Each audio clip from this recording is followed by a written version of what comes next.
আজকে সকাল থেকে কাজের প্রেশার অনেক বেশি। সকাল সকাল জিসিডব্লিউ তে গেলাম, গিয়ে স্পোর্টস বাইকটা ওয়াশ হচ্ছে। আমরা কম দামি বাইকে হাত দিই না।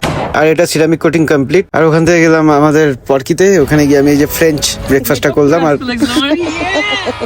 যাইতাছি, এই যে গুড্ডু আইছে, কিছু মাল নিয়ে যাচ্ছিল, তো গুড্ডুর গাড়িতে লোড করলাম, করে আমরা ওখান থেকে বেরোলাম। আর এই যে যার গাড়ি, তারই গাড়িতে জায়গা নেই। গুড্ডু এই যে আমাদের সাথে, গুড্ডুর সাথে ডিল হলো সারাদিনে 100 টাকা দেবো তো জলগুলো নামিয়ে দিতে। এই মালগুলো নামিয়ে আমরা গেলাম, নতুন আউটলেটের কাজ চলছিল, তো এখানে গিয়ে সবকিছু দেখাতে কি হলো।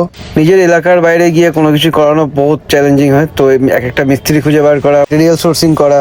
আর আজকে কাজ এখানেই শেষ করতে হলো। রাত্রেবেলা সবাই ঘরে যাবে, তো রাস্তায় হঠাৎ করে আমাদের কন্ট্রাক্টর আর এই রাস্তায় এরা মটকা কুয়া স্টান্ট দেখাচ্ছিল।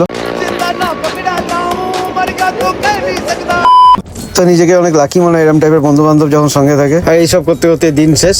গুড নাইট, खत्म, bye bye, tata, good bye.